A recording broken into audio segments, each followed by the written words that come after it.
জগাই মাদাই 80 হাঁড়ি করে মদ খেত। আর নিত্যানন্দ প্রভুকে আদেশ দিলেন, মহাপ্রভু ওই 2 মাতোয়ালকে হরিনাম দাও, তবে জানবো তুমি প্রকৃত হরিনাম দিতে পেরেছো। ব্যাস। হায় হায় হায় হায়। আচ্ছা, নিত্যানন্দ প্রভু এসে কি বলল? মাদাই কলসির কানা দিয়ে মেরে কপালটা ফাটিয়ে দিল, এটা সবাই জানি, কিন্তু কেন মেরেছে সেটা জানি না। সবাই বলে মাদাই ছেলেটা ভালো নয়, মাতাল বলে মেরে দিয়েছে। না, এসব মিথ্যে কথা। ওরে রসনা, পাপ কোনোদিন বাপকেও ছাড়ে না। কি পাপ ছিল? স্বয়ং ভগবানকে বেদের হাতে তীর খেয়ে মরতে হলো। কোন পাপ ছিল রামচন্দ্রের? তাকে সরজু নদীতে গিয়ে ঝাঁপ দিতে হলো। শতপুত্রের জননী গান্ধারীর বুক ফাটা হাহাকার। কৃষ্ণ, আমার 100 সন্তানকে মেরে দিলি কৃষ্ণ, একটাকে বাঁচিয়ে রাখতে পারলি না। আমি তো তোর পিসিমা রে, আমি তো তোর পিসিমা, আত্মীয়। 99টা মারতে পারতিস, একটা বাঁচিয়ে রাখতে পারতিস আমার মুখ অগ্নি করে পিণ্ডিটা দেবার জন্য। শুনে রাখ কৃষ্ণ, আমার তো 100 সন্তান মরল, একদিন এমন দিন আসবে তোর 56 কোটি যদুকুল ধ্বংস হয়ে যাবে। আমার ছেলেগুলোকে তীর বিদ্ধ করে করে মেরেছিস, তোকেও বেদের হাতে তীর খেয়েই মরতে হবে। গান্ধারী বলে যাচ্ছে আর কৃষ্ণ হাসছে। আমরা অভিশাপ দিলে চিন্তা করব না? কৃষ্ণ হাসছে। আর কিছু বলবে পিসিমা? বলে নাও, বলে নাও। আমি জানি তুমি এগুলো বলবে, আর এই কারণে তোমার একটা ছেলেকেও আমি কুরুক্ষেত্রের মাটিতে মারিনি। আচ্ছা, আমরা তো এতদিন সবাই জানতাম কুরুক্ষেত্রে যুদ্ধ, তাই না বাবা? ধর্মক্ষেত্রে কুরুক্ষেত্রে সমাবেত যুযুৎসব মমকা পাণ্ডবশ্চৈব কিম কুর্বত সঞ্জয়। সবাই জানি না কুরুক্ষেত্রের যুদ্ধ, কিন্তু এটা কি জানেন? কৃষ্ণ চালাকি করে কুরুক্ষেত্রের মাটিতে কাউকে মরতে দেয়নি। কেন? সত্য যুগে কুরুরাজ এক পায়ে দাঁড়িয়ে কল্পকাল সাধনা করেছিলেন। কি সাধনা? শ্রী বিষ্ণু নারায়ণ এসে বললেন, কুরুরাজ তুমি কি চাও? বললে, আমার নামে আমার মেত এই মাটি, এই মাটিতে যার মৃত্যু হবে তাকে গোলক বৈকুণ্ঠ ধামে জায়গা দিতে হবে। এটা কৃষ্ণ জেনে গেলেন। সত্য তেতা দাপর, দাপরে ভগবান কৃষ্ণ জেনেছিলেন, যার ফলে ভগবান দেখলো দুষ্ট যারা, সে এখানেও দুষ্টুমি করবে, সেখানেও দুষ্টুমি করবে, তাই না? তোমার ছেলে শুধু তোমার বাড়িতে দুষ্টুমি করবে, তুমি যদি আত্মীয় বাড়ি যাও সেখানে গিয়েও লেগে পড়বে, করবে না? তাহলে চোর যদি যায় সাধুর কাছে, স্বভাব যাবে তার পিছে পিছে। ওদেরকে মেরে যদি এই কুরুক্ষেত্রের মাটিতে মারি, ওরা গোলকে যাবে, আর গোলকে গিয়ে একই গন্ডগোল করবে। গোলকে একদম কুরুক্ষেত্রের মাটিতে মারা যাবে না, সব কুরুক্ষেত্রের মাঠ থেকে বাইরে নিয়ে গিয়ে গিয়ে মারলো ভগবান। গান্ধারী বলছে, কৃষ্ণ তুই 99টা মারতে পারতিস, একটার বলা শেষ। আস্তে পিসিমা, তোমার বলা শেষ? হ্যাঁ। আর কি বলবো তোকে? বলার তোকে কিছু নেই কৃষ্ণ। যদি কিছু থাকে ভেবে দেখো, আরো বলে নাও, কিন্তু আমি বলতে শুরু করলে আর থামবো না, তখন তুমি কিন্তু কেঁদে কুল পাবে না। চুপ কর তুই, তোর কথা বলাই চলে না। তুই যে পাপ করেছিস জীবনে, এই পাপ তোকে কোনোদিন ছাড়বে না। পাপ কে করেছে সে তো প্রমাণ শেষে হবে পিসিমা। তোমার লজ্জা করছে না? প্রথম বলবো, মুখ খুলবো আমি, প্রথম বলি পিসিমা, তুমি নারী জগতের কলঙ্ক। কি বলছিস কৃষ্ণ? হ্যাঁ, যে মা নিজেই জানে না তার কটা ছেলে, সেই মা এসে কি করে মাতৃত্বের দাবি করে? তুমি মাতৃত্বের যোগ্য নয়। কেন? তোমার মনে আছে সেদিন রাতে, গভীর রাত্রিতে ছেলেটা গিয়ে বারবার বলেছিল, মা দরজাটা খোলো, আমাকে একটা রাত্রি তোমার কাছে মাতৃত্বের স্নেহ দাও, আমি তোমারই সন্তান মা, তুমি একবার আমাকে আশ্রয় দাও তোমার চরণে। কি বলেছিলে তুমি? ওই নামে আমার কোনো ছেলে নেই, আমি তোকে চিনি না, তুই দূর হয়ে যা। শোনো গান্ধারী, তোমার 100 সন্তান নয়, তোমার সন্তান হলো 101টা। আমি কিন্তু 100টাকে গুনে গুনে মেরেছি, মারিয়েছি, কিন্তু একটা আজও বেঁচে আছে।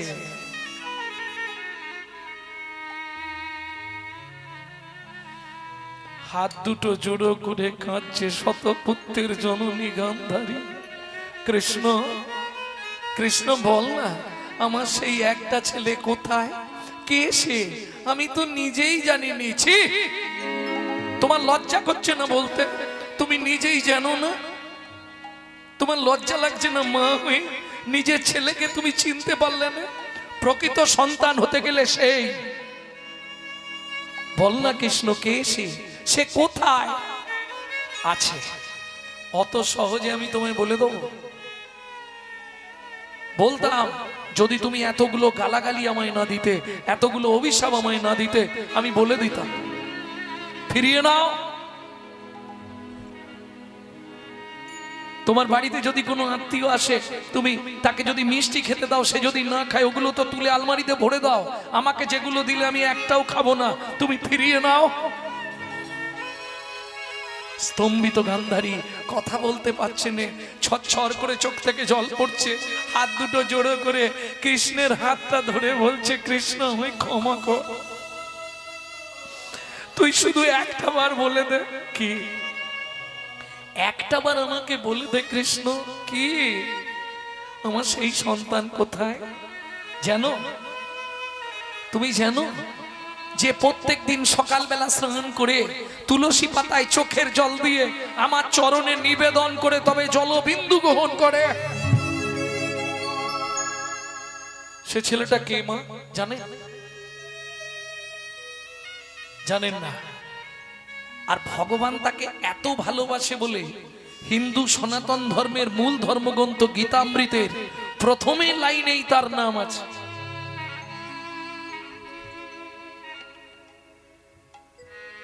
ছেলেটাকে কৃষ্ণ বললে, দেখবে পিসিমা তোমার সেই ছেলেটাকে? হ্যাঁ কৃষ্ণ, আমি তোর হাত জোড়ো করে অনুরোধ করছি, একবার সেই ছেলেটাকে দেখে নাও। আমি সরে যাচ্ছি, আমার পিছনেই দাঁড়িয়ে আছে। ছেলেটাকে এখনো তো জানতে পারলাম না। বলুন গীতার প্রথম লাইন বলুন, ধর্মক্ষেত্র কুরুক্ষেত্র সমবেত এই সেই যুযুৎসব।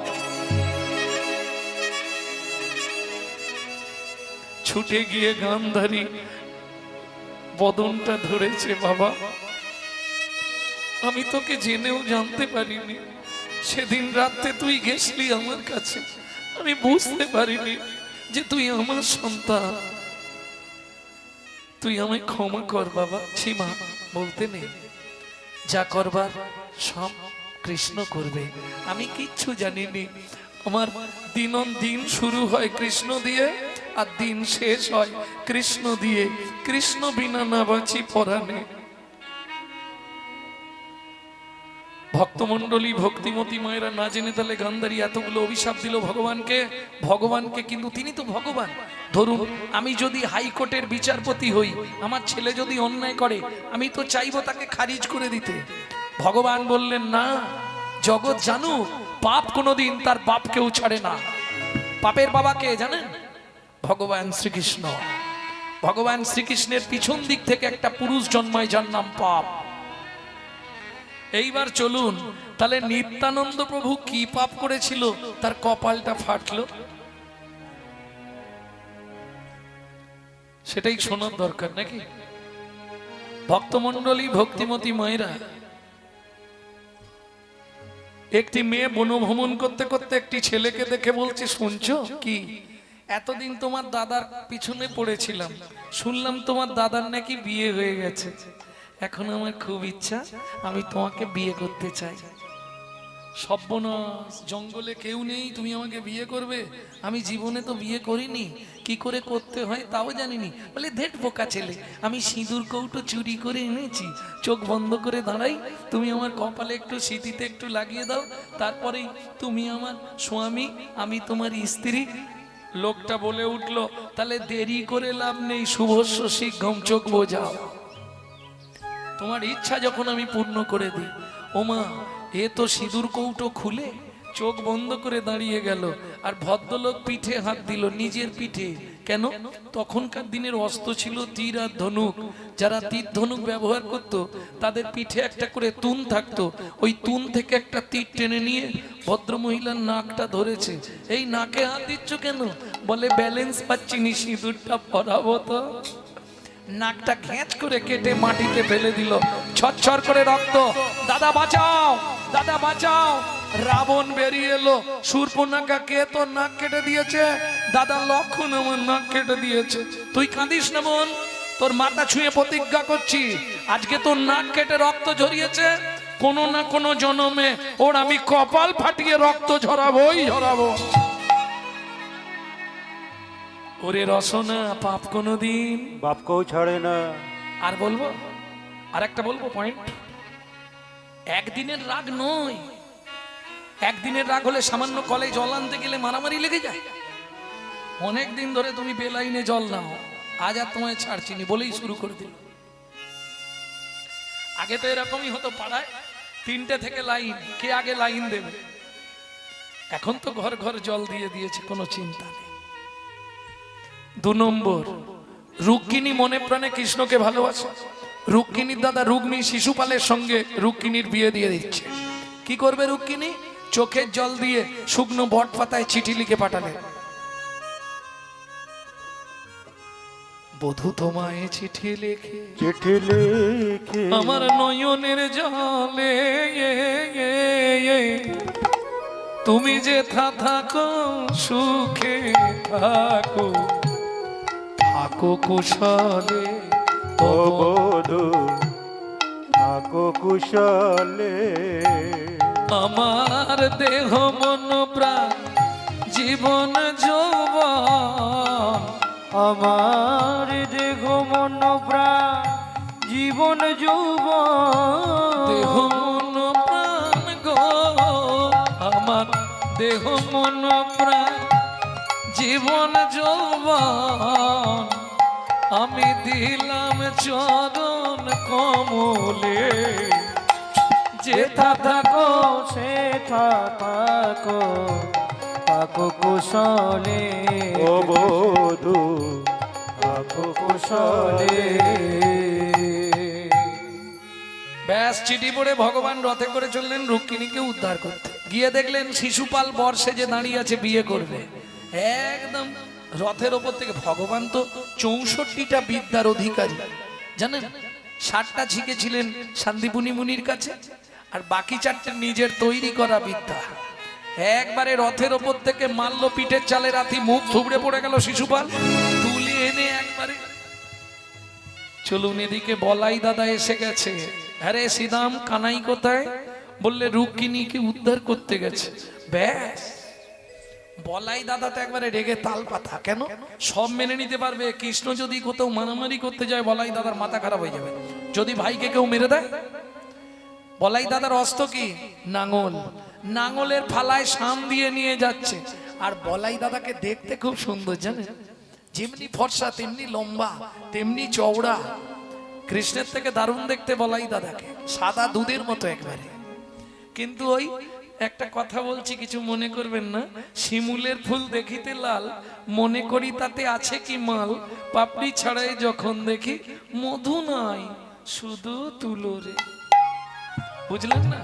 বলাই দাদাকে দেখতে সুন্দর হলে কি হবে? কথা বলতে গেলেই লোক হেসে ফেলবে। কেন? আনাই তোদলা। বলাই দাদা হচ্ছে তোদলা। ছোটবেলায় কৃষ্ণ নবনী চুরি করে খেত, বলাই দাদাকে নিত না বলে দাদা জোর করে গুড় চুরি করে খেত। এটা জেনে রাখুন, বাচ্চাদের গুড় খেতে দেবেন না। এক নাগাড়ে 3টে মাস ভালো করে বাচ্চাকে গুড় খাই দিন, দেখবেন ও 6 মাস পর থেকে তোদলা হয়ে যাবে। গুড় খাওয়ালে আলজিভ ছোট হয়। বুঝে নেওয়া গেল? এখন বলাই দাদা তো যাচ্ছে আর কানাই রথ নিয়ে কাকা কাকা আনাই রথ থামাও। কৃষ্ণ রথ থামিয়ে দিলেন, গলায় কাপড় দিয়ে বলছে, দাদা আমার অন্যায় হয়ে গেছে, তোমাকে না জানি আমি রুক্মিণীকে আনতে গেছিলাম। কি ওরে আনার দরকার নেই, অতের একাই কাকে বেঁধেছিস? বলে ওই তো শিশুপাল আমার রুক্মিণীকে নিয়ে চলে যাচ্ছিল। খুলে নিয়ে আয় ওকে। ব্যাস, একদম নাঙ্গলের শান দেয়া ফালায় ঘেরাজ ঘেরাজ করে গোটা মাথাটা ইডেন গার্ডেন করে দিয়েছে। আর ওই টানতে গিয়ে এক জায়গায় ফালা বসে গিয়ে ছটছট করে রক্ত। বলাই দাদা, আজকে রাস্তার মাঝখানে আমার রক্ত দেখলে আগত জন্মে আমিও রাস্তার মাঝখানে তোমার রক্ত দেখব দেখব দেখব। ব্রজেন্দ্র নন্দন যে ওরে শচী সুত লাশে বলরা বলরা হইল নিতাই। ওগো বলরা হইল নিতা। দিনহীন যত ছিল সবাই হরি নামে উদ্ধারিল। হীন যত ছিল এই হরি নামে উদ্ধারিল। তার সাক্ষী তার সাথে জগাইয়ার মাধা। ওগো তার সাক্ষী জগাইয়ার বাধা। আচ্ছা, নিত্যানন্দ প্রভু গিয়ে কি বলল? মাধাই, তোরা যে সুরা খাস কতক্ষণ নেশা? বাবাজি, সন্ধে পর্যন্ত গলা ভর্তি করে খাই, সকালবেলা ঘুম থেকে উঠে দেখি আর কিচ্ছু নাই। ও মাধাই, আমার কাছে একটা সুরা আছে, খাবি? কিরকম বাবাজি? একবার খেলে এখন কজনম নেশা থাকবে তার ঠিক নেই। সত্যি বলছো? হ্যাঁ, এই সুরা মানে কি? ধ্যাৎ, সুরা মানে মদ। তাহলে তো কবি মদই লিখতো, সহজে হয়ে যেত। সুরা লিখলো কেন?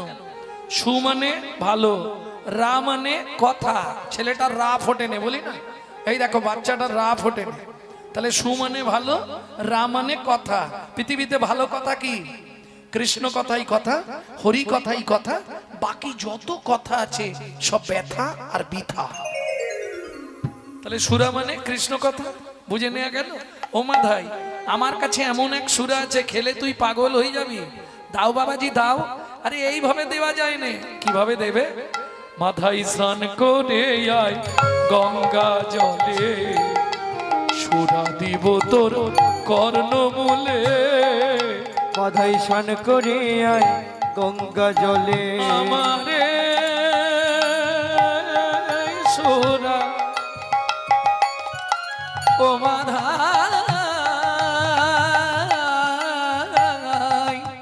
আমারে সুরা, আমারে সুরা, এই সুরা একবার খেলে ভব ব্যাধি যাবে চলে। স্নান করে আয় গঙ্গা জলে, সুরা দেব তোর কর্ণমূলে।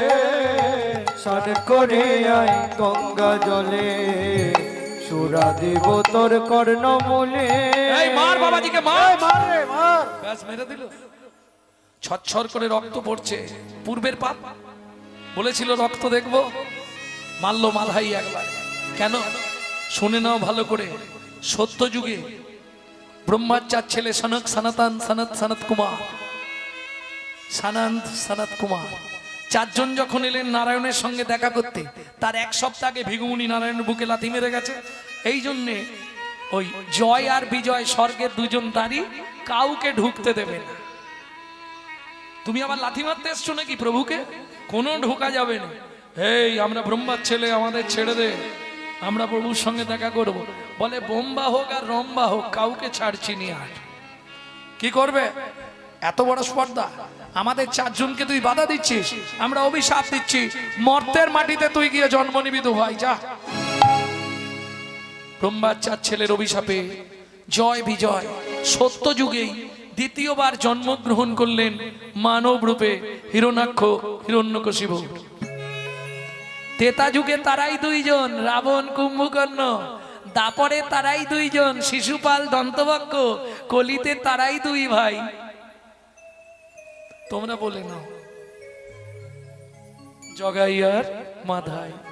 যার জন্য ছটছর করে রক্ত পড়ছে, তখনও নিত্যানন্দ প্রভু বলছে, মাধাই মেরেছিস তো কি হয়েছে, একবার হরি বল বল।